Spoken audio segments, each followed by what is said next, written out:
This is the daily ledger on OAN. If you don't get that network, get it. One America Network. I'm not sure what your supplier, what numbers it is that get it. But this is going to show you about the refugee asylum program that comes here. And it's going to begin with showing you what they do with homosexuals over there. And why all different kinds of people are fleeing that place. But I want you to remember something about what you just saw. Al Jazeera didn't say Christian. You'll notice they didn't. Al Jazeera is that this network of Qatar, I think is where they're from. But they're not calling attention to this Christian tragedy. But I want you to recall looking at those pictures. If they were Islam, Muslims, their whole face wouldn't have been showing. Those were Christians. They had scarves. And what is happening in this world today, folks, you're going to see it continually get worse. And we cannot, even in this country, answer the call to unborn babies being massacred. So we will not answer that call there to Christians being massacred. So here is this story about Islamic refugees coming to America. Page 3 now, the war that's not a war against the Islamic State. Clearly, these terrorists are leaving their bloodthirsty mark on the Middle East, specifically Iraq and Syria, where homosexuals are ruthlessly murdered just for being gay. It will go out of focus a little bit. That's my fault.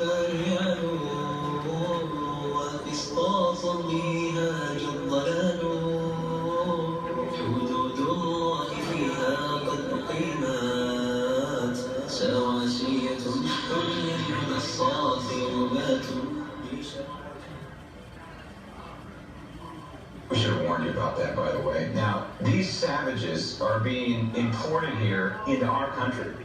They are woven among the so-called refugees from both Iraq and Syria, and they are ticking time bombs. But the Obama administration continues to import them by the hundreds, by the thousands. Question is, why are we allowing this? Where's the Congress? Where is the voice of reason? Joining me now from Washington, D.C., President of Political Media, Larry Ward. Larry, you studied this issue. For the life of me, I've come up with a couple of theories as to why the Obama administration is allowing these people, these so-called refugees from countries that are rife with radical Islam, into this country. What's your theory? Why? The president obviously has his own agenda. I don't know why. I don't care why. What I care about is that they are coming over here. And if you ask the officials in the government, they're saying they vet them. Well, this is an administration that, quite frankly, won't even use the word radical Islam in terms of talking about Islamic terrorism. I'm not as good as or anything like that. So how are we supposed to feel comfortable in terms of how they're vetting them when they won't even use the words radical Islam? And clearly, without a doubt, I mean, it doesn't take a rocket scientist to say that importing these people wholesale by the thousands, the bad guys are going to get through. They're going to be part of... This could be a harm to the American people.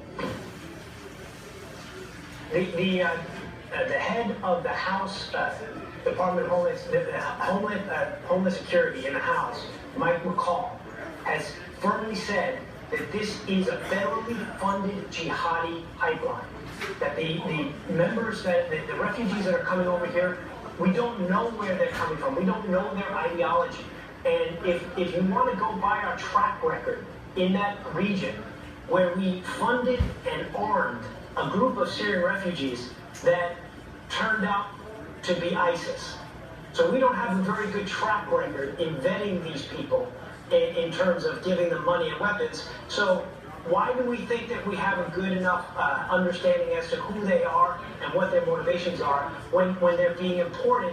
And when I say imported, they're being moved into your neighborhood, into your backyard, without your knowledge, without your state's understanding that they're coming, without your local government's understanding that they're coming. They're being imported and dropped in your backyard. And I apologize for that.